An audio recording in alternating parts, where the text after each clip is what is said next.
अस्सलाम वालेकुम ख़वातीन व हज़रात, मैं हूँ साइकोलॉजिस्ट आमिर हाशिम और हमेशा की तरह मंगल के रोज़ आपकी खिदमत में हाज़िर होते हैं प्रोग्राम लेके, जिसका नाम है ज़हन ठीक तो सब ठीक। ईद गुज़र गई और रमज़ान भी गुज़र गया और मैं अपनी बात को इसी से आगे बढ़ाऊँगा कि ईद पर अक्सर आपने लोगों को देखा होगा कि वो काफ़ी ज़्यादा उनका मूड बहुत ज़्यादा अच्छा होता है, बहुत ज़्यादा खुशी का इज़हार होता है, जबकि दिन भी एक ऐसा ही है कि हमें खुश होना चाहिए और खुशी मनानी चाहिए। लेकिन अक्सर औक़ात आपने लोगों में देखा होगा कि वो आम से मौक़ों पर, आम सी सिचुएशन में कि इतनी अच्छी कोई वाक़या हुआ भी नहीं होता, कोई इतना अच्छा माहौल भी नहीं होता, लेकिन बहुत ज़्यादा एलिवेटेड होते हैं, बहुत ज़्यादा खुश होते हैं, हर बात पे हंसना, हर बात पे जोक क्रैक करना और इस तरह के मामले होते हैं। और कभी कभार अच्छे भले लम्हे जहाँ पर खुशी का माहौल होता है, कोई शादी ब्याह या कोई इस तरह का मामला भी चल रहा होता है घर में या ख़ानदान में, तब उनका मूड बहुत ज़्यादा ख़राब होता है और वो बहुत ज़्यादा डिप्रेस्ड फील कर रहे होते हैं। अपने आप को अकेला रखना, किसी से बात ना करना और बिल्कुल अपने ही धुन में मगन रहना। इस तरह के ये दोनों फेजेस आपके असल में मूड के एक जो है मूड का मसला है उसको बताते हैं कि ये आपके मूड का मसला है जब कभी का आप बहुत ज़्यादा डिप्रेस्ड होते हैं या बहुत ज़्यादा खुश होते हैं। इसको जो कि माहिरीन जो कि रिसर्च के बाद जो इसको नाम देते हैं, वो जो नाम है उसको कहते हैं बाइपोलर डिसऑर्डर। बाइपोलर डिसऑर्डर होता क्या है, इसकी सिम्टम्स क्या हैं, ये कब कब होता है, इसकी ट्रीटमेंट कैसे की जाती है, इसके बारे में हमारी रहनुमाई करेंगी जो कि हमारे साथ अक्सर हर बार मौजूद होती हैं डॉक्टर हुमा, जो कि कंसल्टेंट साइकेट्रिस्ट हैं। तो आइए इनसे मालूम करते हैं कि ये बाइपोलर डिसऑर्डर जो है ये है क्या और इसकी ये जो सिम्टम्स मैंने दो बताई और बाकी इसमें आप इजाफा करके बताएं कि ये होता क्या और कैसे शुरू होता है।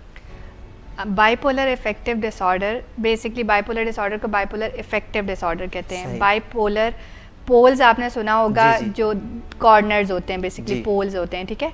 बाई मतलब है दो। इसमें दो पोल्स आते हैं मूड के। इफेक्टिव स्टेट जो है वो मूड की एक स्टेट को कहते हैं। इफेक्ट बेसिकली मूड को कहा जाता है। तो बाइपोलर इफेक्टिव डिसऑर्डर बेसिकली हमारे मूड के दो पोल्स आते हैं। जैसे कि आपने बात की कि एक तो बहुत खुशी वाला पोल आता है और एक बहुत उदासी वाला। इसमें हमारे मूड दो एक्सट्रीम पे होता है, ठीक है। या तो एक फेज आता है जिसमें हम बहुत ज़्यादा बगैर किसी वजह के बहुत ज़्यादा खुश हैं, ठीक है। हमारी अपने आप को बहुत अच्छा समझ रहे हैं, एक्टिविटी बढ़ गई है, बहुत ज़्यादा काम कर रहे हैं, बहुत ज़्यादा चीज़ें कर रहे हैं, काम कर रहे हैं, नींद बहुत ज़्यादा है, नींद कम हुई है लेकिन उसके बावजूद बहुत ज़्यादा एक्टिव हैं। और एक फेज़ आता है जिसमें डिप्रेशन होता है। डिप्रेशन की हमने पहले भी बात की। तो डिप्रेशन में वही कि बिल्कुल किसी से बात नहीं कर रहे, कोई काम करने को दिल नहीं कर रहा, बिल्कुल अकेले बैठे हुए हैं, लोगों से मिल नहीं रहे। तो ये इसमें दो मूड की स्टेट्स आती हैं, एक बहुत अच्छा मूड होता है और एक बहुत लो मूड होता है। सही। अच्छा, आपने बता रहे हैं कि एक डिप्रेशन और मतलब बहुत ज़्यादा एक फेज़ को डिप्रेशन कहा जाता है और दूसरे फेज़ को मैनिया कहा जाता है। अच्छा, डिप्रेशन के बारे में तो हमारे नाजरीन को हमने प्रोग्राम में आगाही दी है, 2 प्रोग्राम तकरीबन हमने डिप्रेशन के टॉपिक पे काफ़ी तवील की और उसमें हमने बताया कि डिप्रेशन का दूसरी आप स्टेज का नाम बोल रहे हैं मैनिया या मैनिक स्टेट। मैनिक स्टेट, ये मैनिक स्टेट के बारे में अगर आप बताएं कि ये क्या होती है और इसको कैसे हम डायग्नोज करते हैं। अच्छा, बाइपोलर में एक स्टेट तो डिप्रेशन की होती है, दूसरी स्टेट को कहा जाता है मैनिक स्टेट या मैनिया। सिंपल वर्ड्स में उसे मैनिया भी, बाइपोलर मैनिया कहा जाता है।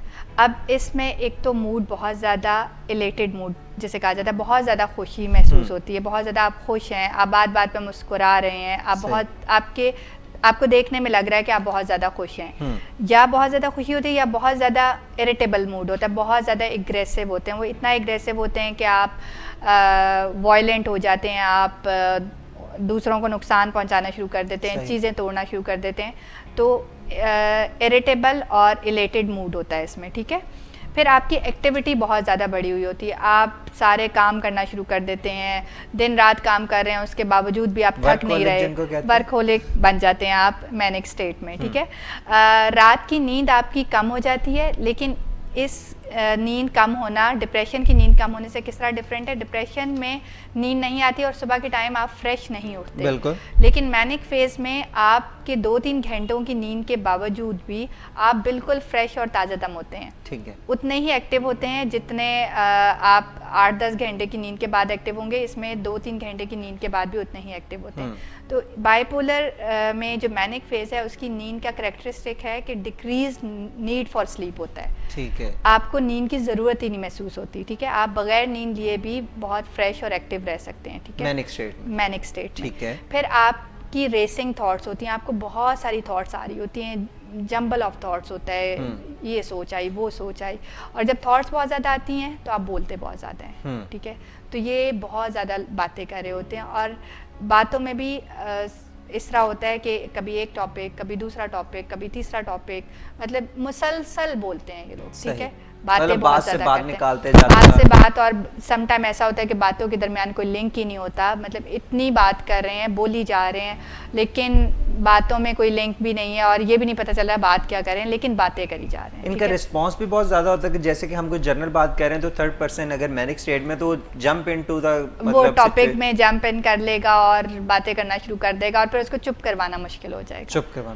फिर इनके सोशल इंटरेक्शंस भी बढ़ जाते हैं, लाइक लोगों से मिलना जुलना बढ़ जाता है। जैसे डिप्रेशन में मिलना जुलना कम होता है, इसमें मिलना जुलना बढ़ जाता है। तो ओवरऑल क्या है, मूड एक तो एलिवेटेड होता है या मूड एग्रेसिव होता है। ठीक है, दो तरह के मूड हो सकते हैं। फिर एक्टिविटी बढ़ जाती है, काम शाम ज़्यादा शुरू कर देते हैं, और अपने आप को बहुत इम्पॉर्टेंट समझना शुरू कर देते हैं, अपनी केयर करना शुरू कर देते हैं, अपने आप को कोई बड़ी चीज़ समझना शुरू कर देते हैं, तो सेल्फ इम्पॉर्टेंट आइडियाज़ आते हैं इनको। ठीक है, ये मैनिक फेज में कुछ सिम्टम्स होते हैं। ठीक है, अच्छा, आपने मैनिक स्टेज का बता रहे हैं, तो मैनिक स्टेज की इलामात भी होती हैं कोई कि जिसके हम पता लग सकता है कि ये इंसान अभी मैनिक स्टेट में है? जैसे कि डिप्रेशन के आपने इलामात बताई थी कि बंदा लोनलीनेस फील करता है, बात नहीं करता, जिस पे इसको आप ये पूछना चाह रहे हैं बेसिकली कि जिस पे कहा जा सके कि ये मैनिया में है। ठीक, उसमें जो सिम्टम्स हैं, पहली तो ये कि इलेटेड मूड या एग्रेसिव मूड। ठीक है, बहुत ज़्यादा गुस्सा करने वाला बंदा हो जाए या फिर बहुत ज़्यादा खुश नज़र आए, एक तो मूड इस तरह का होता है। ठीक है, दूसरा इंक्रीज टॉक हो जाती है। ठीक है, जिसमें क्योंकि थॉट्स बहुत ज़्यादा आ रही होती हैं, वो तो हम देख नहीं सकते, लेकिन थॉट्स ज़्यादा आने का एक्सप्रेशन किस तरह आता है कि वो बातें बहुत ज़्यादा करना शुरू कर देते हैं। तो इंक्रीज टॉक होती है, इलेटेड मूड होता है, और डिक्रीज नीड फॉर स्लीप होती है। ठीक है, ये तो 3 चीज़ें ज़रूरी होती हैं। ठीक है, इसके साथ इनमें कुछ अलामतें ऐसी हैं कि इनमें मज़हब की तरफ रुझान बढ़ जाता है कुछ लोगों में। पहले वो इतने मजहबी नहीं होते, लेकिन जब मैनिक फेज़ आता है बहुत ज़्यादा मजहबी हो जाते हैं, नाते पढ़ना शुरू कर देते हैं, तहज्जुद पढ़ना शुरू कर देते हैं, नवाफिल पढ़ना शुरू कर देते हैं, नमाज़ें और उसके साथ नवाफिल तस्बीह शुरू कर देते हैं, जो नॉर्मल चीज़ों की तरफ नॉर्मल रूटीन में नहीं करते। ठीक है, फिर इसमें स्पेंडिंग बढ़ जाती है, जनरॉसिटी बढ़ जाती है, मतलब बगैर सोचे समझे किसी को 10,000 भी दे दिया। ख़रीदो फरोख्त में भी कि एक तो ये स्पेंडिंग जनरॉसिटी भी बढ़ जाती है कि अगर कोई मांगने वाला आया उससे हज़ारों रुपए दे दिए। ठीक है, 100 भी दे के हो सकता है गुजार, लेकिन 500 निकले तो 500 जितने पैसे वो सारे उसको दे दी। जनरॉसिटी बढ़ जाती है, स्पेंडिंग भी बढ़ जाती है। बाजार जाते हैं बगैर वजह के, चीज़ लेनी भी नहीं, 10-10 चीज़ें ले आते हैं। मतलब लेने एक टी शर्ट गए थे, लेके टी शर्ट की ज़रूरत भी नहीं थी, टी शर्ट पहले भी बहुत पड़ी थी, जाके 10-12 टी शर्ट्स और ले आए। मतलब वो चीज़ जिसकी ज़रूरत भी नहीं है वो भी बहुत ज़्यादा मिकदार में ले आए। ठीक है, जिस चीज़ की ज़रूरत भी नहीं होती उस पे भी एक्सेसिवली स्पेंड कर दिया। ठीक है, एक तो ये कि वैसे ही फ़कीरों को बहुत ज़्यादा देने शुरू कर दिए, एक अपने ऊपर भी बहुत ज़्यादा स्पेंड करना शुरू कर देते हैं। अक्सर लोग कहते हैं यार ये बहुत ज़्यादा सखी है, लेकिन आप पता नहीं किस मसले में, जब हमारे पास क्लाइंट अक्सर आते हैं तो ये कहते हैं दिल का बहुत सखी है, गरीबों की बहुत मदद करता है। वो अगर उस पर्टिकुलर फेज में करना शुरू किया है तो फिर तो अलार्मिंग सिचुएशन है कि पहले ऐसे नहीं कर रहा था। इस तरह है, लेकिन वो फैमिली ये कह रही होती है कि है ही सखी बहुत। नहीं, वो इस तरह होता है कि वो उस पर्टिकुलर फेज में आके करना शुरू करते हैं, जनरॉसिटी उस पर्टिकुलर फेज में आके आती है। ठीक है, फिर इसमें आपकी एक तो रिलीजियस एलिमेंट बढ़ जाता है, इसके बाद आपकी एक्टिविटी बहुत ज़्यादा बढ़ जाती है। आप काम, घर की सफाई शुरू की, 4-4, 5-5 दफ़ा घर की सफाई कर ली, कपड़े धोना शुरू किए, मतलब मल्टीटास्किंग हो जाते हैं आप, बहुत सारे काम कर सकते हैं आप। बहुत सारे काम करने के बाद भी थकन महसूस नहीं होती, आप बिल्कुल भी थकते नहीं हैं। फिर अपने बारे में आपको लगता है कि आप, या तो आपको लगता है स्पिरिचुअली आप कोई लोगों से लोगों से ऊपर हैं, मतलब कोई ग्रैंडियोसिटी जिसे हम टेक्निकल वर्ड्स में ग्रैंडियोसिटी कहते हैं, उसमें क्या होता है कि या तो आपको लगता है कि आप स्पिरिचुअली लोगों से ऊपर हैं, या आप कोई वलीउल्लाह बन गए हैं, या आप पे वही उतरती है, या फिर कुछ इस तरह की चीज़ें, या फिर आप फिजिकली बहुत ताकतवर हैं, आप छत से भी छलांग लगा देंगे तो आपको चोट नहीं लगेगी, आप सुपरमैन बन गए हैं, मतलब कुछ इस तरह की। या फिजिकल ग्रैंडियोसिटी होती है या स्पिरिचुअल ग्रैंडियोसिटी होती है, जिसमें इन्फ्लेटेड सेल्फ इस्टीम होती है, आप अपने आप को बहुत बड़ा समझना शुरू कर देते हैं। जैसे मेरे पास एक इसमें आप कोई ऐसा दावा भी कर सकते हैं, ब्लास्फेमिक भी, ब्लास्फेमी में भी वो आ सकते हैं। जैसे मेरे पास एक पेशेंट थे मैनिया में, ही स्टार्टेड सेइंग कि वो इमाम मेहदी हैं, तो मतलब वो उसकी डिजीज़ की स्टेट थी। इसी तरह एक पेशेंट मेरे पास आए थे, उन्होंने कहा कि वो डायरेक्ट अल्लाह ताला से कम्युनिकेट करते हैं, उन पे वही उतरती है और कुछ इस तरह की बातें, मतलब इस स्टेट में बिल्कुल जो कुछ इस तरह की बातें कर सकते हैं, क्योंकि वो सेम स्टेट ऑफ माइंड में नहीं कर रहे होते, मैनिक स्टेट होती है, डिजीज्ड स्टेट होती है, तो उसको हम कोई मजहबी लेबल भी नहीं लगा सकते क्योंकि mentally he is not stable, mentally he is not Sen, he is not stable, ठीक है। तो जो वो बातें कर रहा है वो अपनी समझ बूझ से नहीं कर रहा, बेसिकली उसकी डिजीज़ का पार्ट है, ठीक है। फिर ये सब इसकी अलामतें हैं, और ड्यूरेशन जो मैनिक फेज़ का होता है कि कब इसको कह दिया जाए कि ये मैनिया में है, 1 हफ्ता। डिप्रेशन में हमने बात की थी 2 हफ्ते की अलामतें होनी चाहिए कंटिन्यूस, मैनिया में 1 हफ्ते की अलामतें होनी चाहिए, कम से कम 1 हफ्ते से ये सब अलामतें चल रही होनी चाहिए।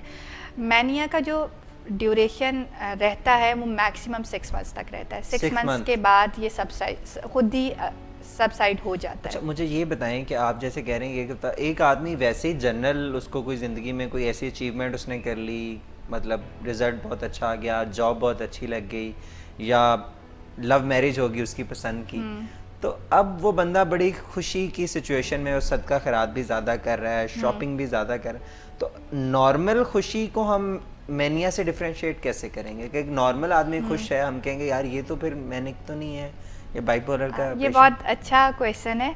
मैनिया में, मैनिक फेज में बगैर वजह के बंदा खुश होता है। अच्छा, उसके पीछे वजह होनी ज़रूरी नहीं है, नॉर्मल हैप्पीनेस नहीं होती वो, उसको नॉर्मल हैप्पीनेस से बहुत इजीली डिफरेंशिएट किया जा सकता है कि मैनिया में उसे बगैर वजह के खुशी महसूस होती है। ठीक है। मतलब उससे पूछें कि आपको किस वजह से खुश रह रहे हैं, किस वजह से आप इतना खुशी महसूस कर रहे हैं, तो वो इसके पीछे कोई वजह नहीं बताएगा बड़ी, जैसे कि आपने ये सब वजह बताई, इनमें बंदा नॉर्मली खुश होता है, बंदा स्पेंडिंग भी ज़्यादा कर सकता है, शायद मज़हब की तरफ भी रुझान बढ़ सकता है कि अल्लाह ताला ने इतनी बड़ी नेमत दी तो अल्लाह ताला का शुक्र अदा करना शुरू कर दे। लेकिन जो मैनिया में है वो पीछे एक तो कोई सॉलिड वजह नहीं होती, दूसरी मैनिया की खुशी जो है ना नॉर्मल हैप्पीनेस से कई गुना बढ़ी हुई होती है। अच्छा, ठीक है, मतलब मैनिया की स्पेंडिंग नॉर्मल स्पेंडिंग से काफ़ी ज़्यादा होती है। नॉर्मल स्पेंडिंग में आप ये कर सकते हैं, आप बहुत खुश हैं, 2 टी-शर्ट्स ले आए, 3 ले आए, मैनिया में 10-15 लेके आएगा। अच्छा, नॉर्मल जनरोसिटी में आपके पास अगर 1000 रुपये, आप उसमें से बहुत ही ज़्यादा हुआ सोच के दे देंगे, 100, 200, 500 तक दे देंगे, लेकिन सारे के सारे नहीं देंगे। मैनिया वाला बंदा ये सोचता नहीं है, वो 1000 के 1000 दे देगा। फिर मैनिया में रिस्क टेकिंग बिहेवियर बहुत ज़्यादा बढ़ जाता है। ये क्योंकि कॉन्सिक्वेंसेस नहीं सोचते, जैसे बड़े बड़े बिजनेस एडवेंचर्स कर लेंगे, बड़ी बड़ी ऐसे डिसीजंस ले लेंगे जिनके कॉन्सिक्वेंसेस के बारे में नहीं सोचा होगा, और वो इनके लिए बड़े नुकसानदेह भी साबित हो सकते हैं, तो रिस्क टेकिंग बिहेवियर बढ़ जाता है। तो ये कुछ चीज़ें हैं जो इसको नॉर्मल हैप्पीनेस से डिफरेंशिएट करती है, क्योंकि नॉर्मल हैप्पीनेस में बंदा सेन स्टेट ऑफ माइंड में होता है, वो खुशी का इजहार करता ज़रूर है, लेकिन एक सेन स्टेट में रहते हुए, समझ बूझ रखते हुए, लेकिन मैनिया में समझ बूझ नहीं होती। तो वो खुशी का इजहार जो होता है वो ऐसा होता है कि वो कोई नॉर्मल बंदे से बंदा एक्सपेक्ट नहीं करता, वो आपको खुशी आराम से नॉर्मल हैप्पीनेस से आप उसको डिफरेंशिएट कर सकते हैं। अच्छा, आपने बता दिया है कि ये हैप्पीनेस नॉर्मल से तो अलग होती है, तो इसकी कोई टाइप्स भी हैं कि काफ़ी डिटेल में आप बता रहे हैं, तो इसकी अगर कोई टाइप्स हैं तो वो भी बताएं ताकि। मैनिया की 2 टाइप्स हैं। अच्छा। एक तो मैनिया या मैनिक फेस, ठीक है, जिसकी ये सब अलामतें होती है। एक हाइपोमैनिया होता है। अच्छा, ठीक है, उसकी और भी चीज़ है उसकी? नहीं, बस ये मैनिया 2 तरह का होता है, या मैनिया होता है या हाइपोमैनिया होता है। में चीजें अलग होंगी कि हाइपोमैनिया में चीजें सेम होती हैं। हाइपो मींस कम, हाइपोमेनिया में इंटेंसिटी कम होती है। अच्छा अच्छा, ठीक है। सही। अच्छा, मैनिया में जो मेन चीज़ इनको डिफ्रेंशिएट करती है मैनिया और हाइपोमेनिया को, वो है फंक्शनल डिक्लाइन। जब मैनिक फेज में होता है बंदा, तो वो अपने काम काज जो नॉर्मल है वो नहीं कर सकता, क्योंकि वो सही। बहुत ज़्यादा खुश होता है, वो बहुत सारी चीज़ों में बिज़ी होता है, तो वो अपने जो रूटीन के काम होते हैं, जैसे कोई स्कूल जाना, कॉलेज जाना, जॉब पे जाना, वो सही तरह से परफॉर्म नहीं कर सकता।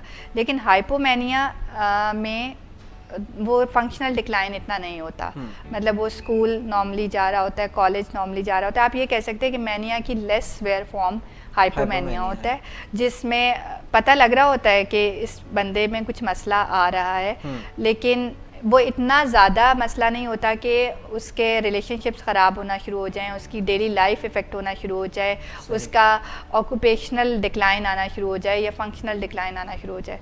तो मैनिया और हाइपोमेनिया में बेसिकली सिम्टम्स एक तरह के ही होते हैं, इंटेंसिटी का फ़र्क होता है, और दूसरा फंक्शनली इतना डिक्लाइन नहीं आता हाइपोमेनिया में जितना मैनिया में आता है।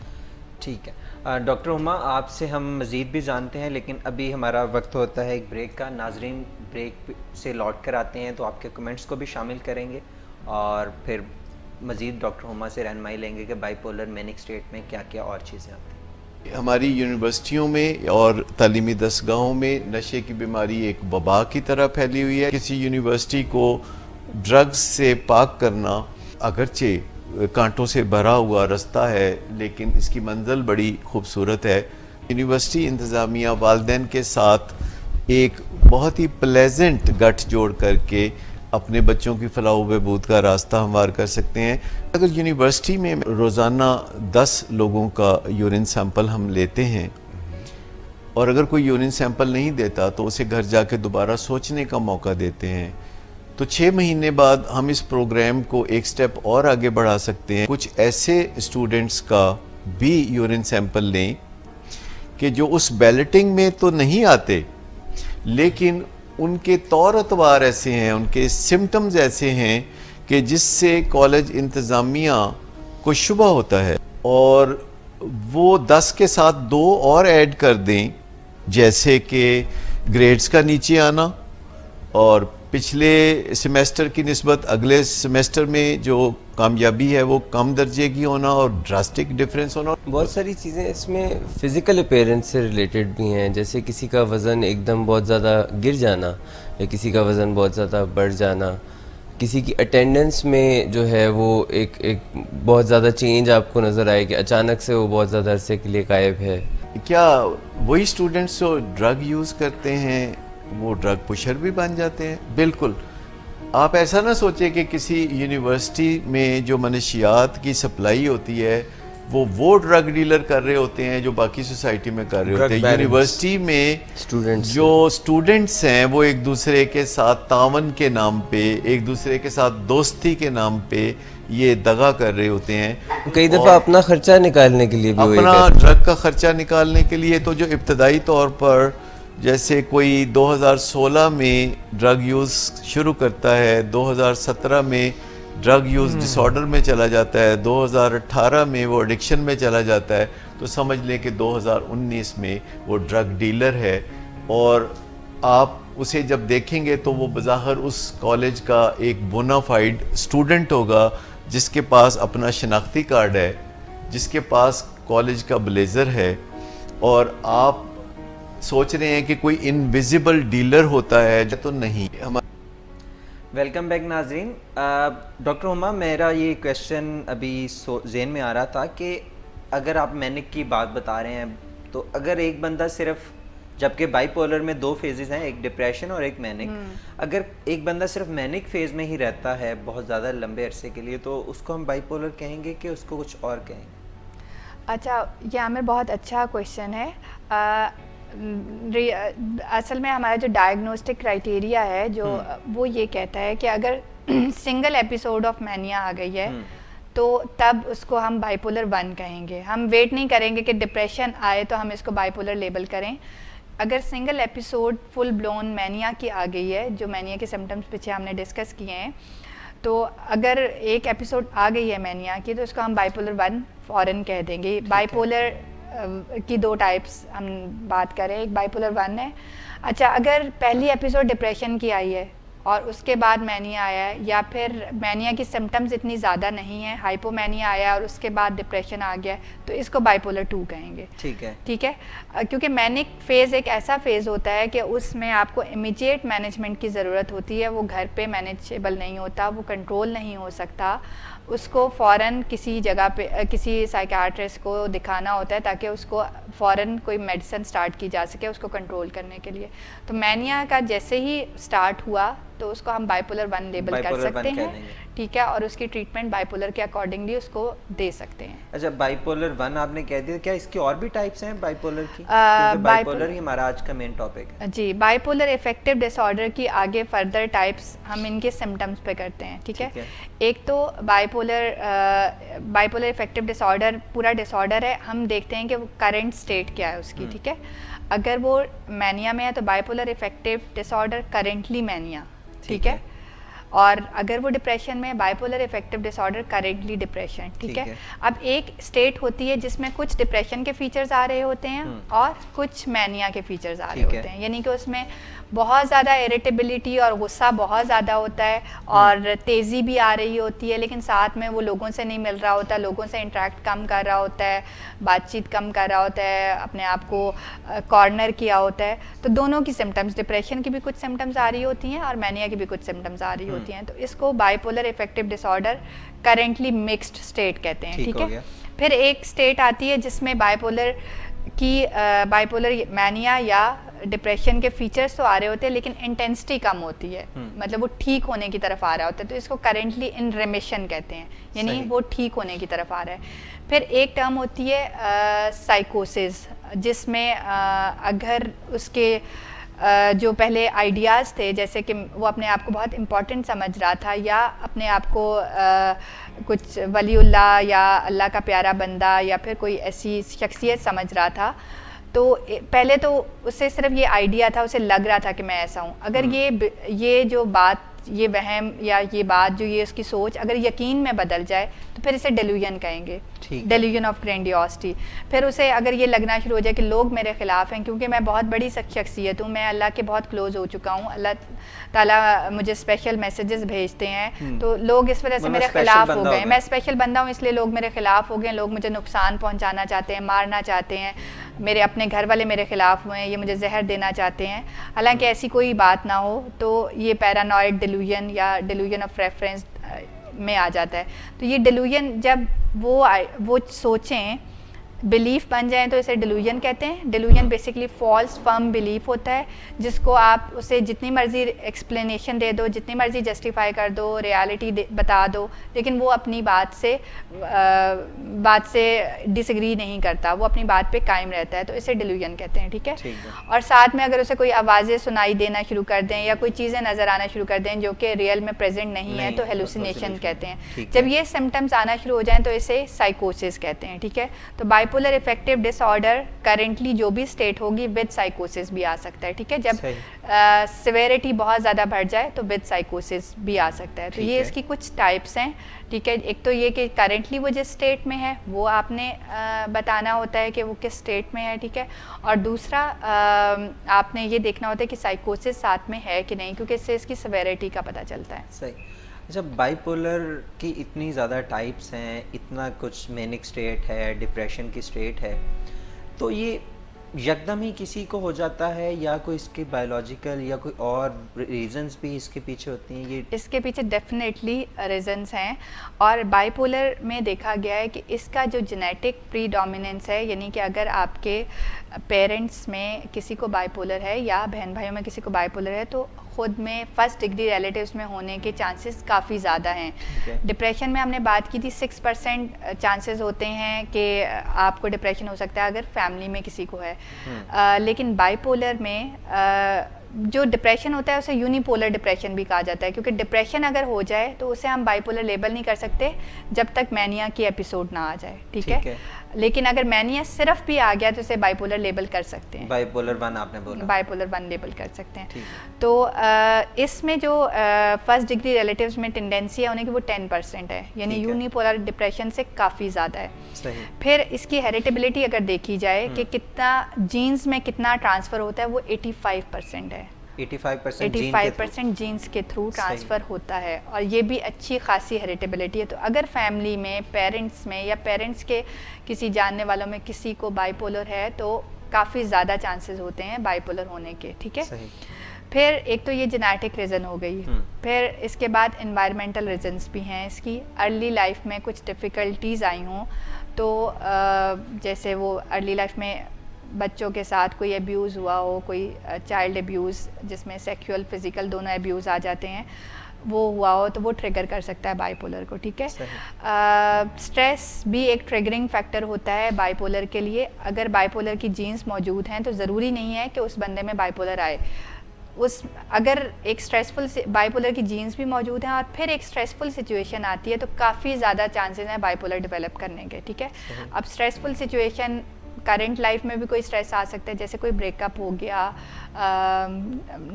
जॉब छूट गई, एग्ज़ाम में फेल हो गया, कोई ऐसा इंसिडेंट आ गया तो वो भी हो सकता है, और अर्ली लाइफ के स्ट्रेसेस भी चले आ सकते हैं। ठीक है। तो इसको एक इफ़ेक्ट है, एक स्टडी की गई थी, एक इफ़ेक्ट को स्टडी किया गया था, उसे किंडलिंग इफ़ेक्ट कहते हैं, कि फ़र्स्ट एपिसोड ऑफ मैनिया के लिए तो देखा गया है कि पीछे कोई स्ट्रेस होता है। ठीक है। लेकिन सब्सिक्वेंट एपिसोड्स के लिए किसी स्ट्रेस की ज़रूरत नहीं होती। एक दफ़ा बाइपोलर ट्रिगर हो गया तो उसके बाद बाइपोलर को अगली एपिसोड आने के लिए किसी स्ट्रेस की ज़रूरत नहीं पड़ती। सही। फर्स्ट एपिसोड के लिए तो देखा गया है कि काफ़ी ज़्यादा स्ट्रेसर्स पीछे जंबल अप हुए होते हैं, कुछ ना कुछ हो रहा होता है, लेकिन जो बाकी सब्सिक्वेंट एपिसोड्स आती हैं वो सब कुछ नॉर्मल भी चल रहा हो तो कोई एपिसोड आ सकती है। ठीक है। तो एक एनवायरमेंटल फैक्टर्स हो गए ये वाले, और कुछ अब अगर न्यूरोकेमिकल्स की बात करें, ब्रेन में केमिकल्स में क्या चेंजेस आती हैं, तो इसमें एक न्यूरोकेमिकल होता है जिसको कहते हैं डोपामीन। डोपामीन बहुत ज़्यादा बढ़ा हुआ होता है। सही।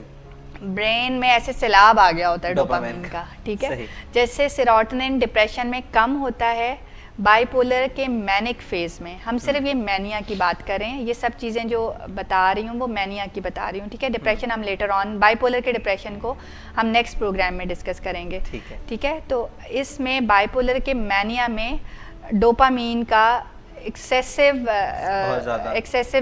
फ्लो हुआ होता है, एक्सेसिव एक्सक्रीशन हुई होती है। ठीक है। बहुत ज़्यादा एक सैलाब आ गया डोपामीन का। ठीक है। और एक फिर हार्मोन होता है, कॉर्टिजोल हार्मोन कहते हैं इसको। ठीक है। वो भी ज़्यादा हुआ होता है। अब ये इसमें ब्रेन की और न्यूरोकेमिकल्स की जो फिजियोलॉजी है वो डिप्रेशन के उलट होती है। ठीक है। डिप्रेशन में सेरोटोनिन कम होता है, डोपामीन कम होता है, इसमें डोपामीन बहुत ज़्यादा होता है, उसमें कॉर्टिजोल कम होता है, इसमें कॉर्टिजोल ज़्यादा होता है। ठीक है। फिर इसके बाद अगर ब्रेन की इमेजिंग कराई जाए, ब्रेन का स्ट्रक्चर देखा जाए, तो फ्रंटल कॉर्टेक्स जो है वो बहुत बढ़ा हुआ होता है, उसकी फंक्शनिंग बहुत बढ़ी हुई होती है, उसकी एक्टिविटी बढ़ी हुई होती है, इसीलिए आप एकदम डिसीजंस ले लेते हैं, क्योंकि फ्रंटल कॉर्टेक्स का काम होता है ना डिसीजंस लेना, जजमेंट करना। तो इसमें जो हाँ, इसमें जो रिस्क टेकिंग बिहेवियर बहुत बढ़ा हुआ होता है, या आप फॉरन डिसीजंस ले लेते हैं, तो वो इस वजह से होता है कि एक्टिविटी बहुत बड़ी हुई है, अब आपको सोचने समझने का टाइम नहीं मिल रहा, अब आपकी डिसीजन मेकिंग इतनी बड़ी हुई है कि आप आते जाते डिसीजंस ले लेते हैं, आप बड़े बड़े डिसीजंस भी सेकंड्स में ले लेते हैं। ठीक है। डिसीजंस ले लेते हैं, आपकी खुद की बहुत ज़्यादा एक्टिविटी, डेली लाइफ एक्टिविटी बहुत बड़ी हुई होती है। फिर इसमें एमिगडाला जो होता है उसमें भी एमिगडाला की फंक्शनैलिटी में भी ज़्यादती देखने में आई है। तो आपका जो इमोशनल, एमिगडाला बेसिकली आपके इमोशंस को कंट्रोल करता है, तो इमोशनल एलिमेंट भी बड़ा होता है, आपका मूड इसी वजह से एलिवेट होता है, बहुत खुश होते हैं और या इरिटेबल होता है, क्योंकि एमिगडाला की फंक्शनैलिटी में भी इंक्रीज़ आई होती है। तो ये 2-3 चीज़ें इसमें हुई होती हैं। अगर इसकी ब्रेन की इमेजिंग देखी जाए, न्यूरोकेमिकल्स की बात की जाए, तो ये सब चेंजेस आई होती हैं। और वैसे जेनेटिकली और कोई फिजिकल अब्यूज या और वो एनवायरमेंटल फैक्टर्स, तो ये सब इसकी डिफरेंट कॉजेज़ हैं। अच्छा, इसकी ट्रीटमेंट मौजूद है हमारे पास? मैनिया एक साइकेट्रिक इमरजेंसी ही समझा जा सकता है, क्योंकि मैनिया में जब बहुत ज़्यादा इलेशन में होता है तो वो वो इतना एक्टिविटी उसकी इतनी बड़ी होती है, दिन रात कुछ ना कुछ कर रहा है, फिर इतना एग्रेसिव हुआ होता है कि वो वॉयलेंट हुआ होता है, वो मार धाड़ रहा है, वो शीशे तोड़ सकता है, वो कहीं भाग सकता है, कुछ कर सकता है। तो इस मैनिया को इमरजेंसी में मैनेज करना होता है, क्योंकि एक साइकेट्रिक इमरजेंसी बन जाती है समटाइम्स, क्योंकि जब वो इतना वायलेंट हुआ होता है वो किसी को नुकसान पहुंचा सकता है, तो इसको फ़ौरन मेडिकेशन की ज़रूरत होती है। इसमें साइकोथेरेपी तो सोचना भी दूर की बात, क्योंकि वो इतना वायलेंट हुआ है, इतना एग्रेसिव हुआ है, थोड़ा सा काम डाउन करने के बाद उसे ऑफ कोर्स डिजीज़ कॉन्सेप्ट देना होता है, क्योंकि उसने इस डिज़ीज़ के साथ लंबे अरसे तक चलना है, ठीक है। तो अब मैनिया की मैनेजमेंट, एग्रेसिव मैनेजमेंट थोड़ी सी होती है, उसमें एक तो कुछ नींद वाली दवाइयों से उसको स्लो डाउन किया जाता है, थोड़ा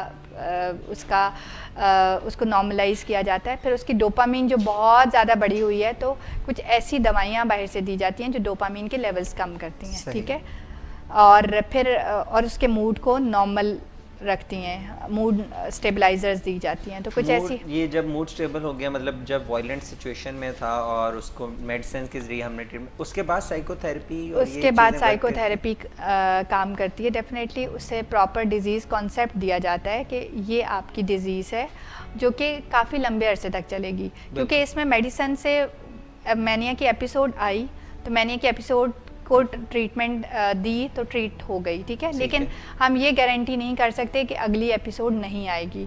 ट्रीटमेंट का ये फ़ायदा होता है कि सब्सिक्वेंट एपिसोड्स आना कम हो जाती हैं। अगर ट्रीटमेंट नहीं लेंगे तो उसका क्या नुकसान होता है, एक तो मैनिया लंबे अरसे तक चलेगा, यानी कि जल्दी ठीक नहीं होगा, और दूसरा सब्सिक्वेंट एपिसोड जो आनी है वो जल्दी जल्दी आ सकती है, ठीक है। ठीक होता है कि नहीं होता? ये बीमारी पूरी तरह से ठीक नहीं होती मैनिया, ये बेसिकली ये बीमारी मैनेज की जाती है। एक तो मैनिया के फेज़ में उसको उस एग्रेसिव फेज़ में या उस एक्टिव फेज़ में बहुत ज़्यादा अरसे तक रखा नहीं जा सकता, वो किसी को नुकसान पहुंचा सकता है। तो जैसे कि आपने कहा रिस्की, हाँ, रिस्की बिहेवियर होता है, वो कोई बड़े ऐसे डिसीजंस ले सकता है जो उसके लिए नुकसानदेह हो सकते हैं, उसकी फैमिली के लिए नुकसानदेह हो सकते हैं। तो उस टाइम तो उसे मेडिसिन की डेफिनेटली ज़रूरत है, ठीक है। First treatment is medicine, first treatment is medicine, ठीक है। अब उसके बाद थोड़ी देर के लिए दवाई रखनी इसलिए होती है, कंटिन्यू इसलिए करनी होती है कि जो बाद में एपिसोड्स आनी है उनको कम किया जाए, ठीक है। उनकी तो इंटेंसिटी को कम किया उनकी इंटेंसिटी को भी, और जितनी आनी है, मतलब अगर आप मेडिसिन, देखा गया है कि अगर मेडिसिन नहीं ली जाए मैनिया कुछ अरसे बाद बेहतर हो जाता है। मैक्सिमम ड्यूरेशन इसका 6 मंथ्स होता है, लेकिन 6 मंथ्स तक उस बंदे को बर्दाश्त नहीं किया जा सकता। अब कुछ अर्ली जब मैनिक फेज में आते हैं तो वो कुछ हफ्ते ही रहते हैं और उसके बाद काम डाउन हो जाते हैं, आहिस्ता आहिस्ता बेहतर होना शुरू हो जाते हैं। लेकिन मसला ये है कि अगर आप दवाई नहीं देते तो मैनिया की एक तो ड्यूरेशन बढ़ती रहती है, जैसे वो पहले कुछ हफ्तों में ठीक हो जाता था, अब वो महीने लगाता है ठीक होने में, या डिप्रेशन पहले जो हफ्तों में ठीक हो जाता था अब महीने लगाता है, ठीक है। और दूसरा इसका जो एपिसोड्स आनी होती हैं, जैसे पहले 2 साल में या साल में एक एपिसोड आई, अब वो साल में 3-4 एपिसोड्स आना शुरू हो जाएंगी, मतलब एपिसोड्स की नंबर बढ़ता जाता है। तो ट्रीटमेंट इसलिए देना ज़रूरी होती है, एक तो नंबर ऑफ़ एपिसोड्स कम करना होता है, एक ड्यूरेशन ऑफ इलनेस कम करना होता है, तो इसको मैनेज किया जाता है। और इसकी साइको एजुकेशन भी यही पेशेंट को गाइड किया जाता है, you have to live with this disease, with bipolar affective disorder, ये आपकी जीन्स में है, ये आपका हिस्सा है, आपने इसको मैनेज करना है। अब मैनिया की कुछ उन्हें बताया जाता है, कुछ अर्ली सिम्टम्स होती हैं, जैसे डिक्रीज नीड फॉर स्लीप, खाम खा गुस्सा आना शुरू हो जाना, या खाम खा खुश होना शुरू हो जाना, तो ये कुछ अर्ली सिम्टम्स होती हैं जिसको फ़ौरन डिटेक्ट करके अर्ली मेडिसिन स्टार्ट कर दी जाए तो फुल ब्लोन मैनिया आने से पहले ही इसको कवर किया जा सकता है। तो उनको कुछ बताया जाता है, एक तो डिज़ीज़ कॉन्सेप्ट दिया जाता है कि ये एक डिज़ीज़ है, ठीक है, और आपने इसके साथ चलना है, इसको मैनेज करना है, और कुछ अर्ली सिम्टम्स जैसे ही आएँ तो उनको फ़ौरन पिक करके आपने मेडिसिन स्टार्ट कर देनी है। अच्छा डॉक्टर हुमा, अभी हमने आज मैनिक स्टेट के बारे में डॉक्टर हुमा से रहनुमाई ली है नाज़रीन, और नेक्स्ट प्रोग्राम में अगर आपके कोई कमेंट्स या कोई सवालात आपके ज़हन में इस प्रोग्राम को देखने के बाद आते हैं तो लाजमी उनको कमेंट की सूरत में हमारे तक पहुंचाइएगा, ताकि हम नेक्स्ट शो को स्टार्ट करने से पहले आपके जो कमेंट्स, आपके सवाल हैं उनका आंसर कर सकें। और ये जो मैनिक स्टेट है, इसको अगर समझने में और भी आपको किसी चीज़ की रिक्वायरमेंट हो तो वो भी आप हमारे से शेयर कर सकते हैं, और नेक्स्ट प्रोग्राम में इंशाल्लाह हम इसी टॉपिक को आगे लेके चलेंगे और इसकी फर्दर स्टेजेस के बारे में बात करेंगे। तब तक के लिए इजाज़त चाहते हैं आपसे। अल्लाह हाफ़िज़।